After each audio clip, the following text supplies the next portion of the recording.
মানুষ মাত্রই ভুলে যাওয়ার প্রবণতা অথবা গুলিয়ে ফেলার সম্ভাবনা, এটি কিন্তু অস্বাভাবিক কিছু না, এটা স্বাভাবিক। তবে যখনই আমরা কিছু গুলিয়ে ফেলি সেটা আবার শিখে নিতে হয়। এই ধরুন যখন ইংরেজি শিখতে যাই তখন হ্যাভ এবং হ্যাজ এই দুটার ব্যবহার আমাদের শিক্ষার্থীরা প্রায় গুলিয়ে ফেলে।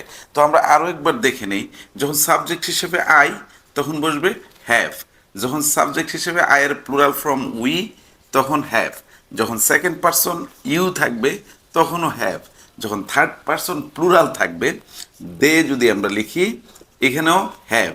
এমনিতে যদি আমরা পিপল বললাম লোকজন, এটাও একটি প্লুরাল থার্ড পারসন, এখানেও হ্যাভ। ভিন্ন দিকে যখন হ্যাজের ব্যবহারে আসি, হি হ্যাজ, হি হ্যাজ, কেন হি হ্যাজ? হি হচ্ছে থার্ড পারসন সিঙ্গুলার নাম্বার।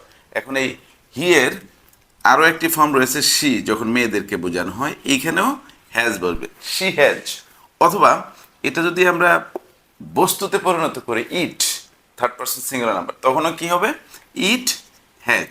তাহলে এক কথায় আমরা এটা বুঝতে পারি যে থার্ড পারসন সিঙ্গুলার সাবজেক্ট হিসেবে যখন থার্ড পারসন সিঙ্গুলার থাকবে তখন এই সাবজেক্টের সাথে কি বসবে? হ্যাজ, আর অন্যগুলোর সাথে বসবে হ্যাভ।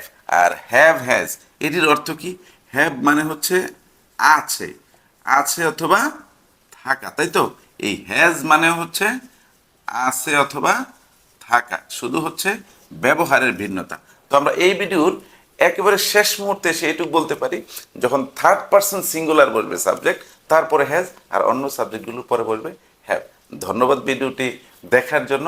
সম্ভব হলে ভিডিওটি শেয়ার দিয়ে অন্যকে দেখার সুযোগ করে দিই, আর পরবর্তী ভিডিও পাওয়ার জন্য পেজটি ফলো করে যুক্ত থাকি।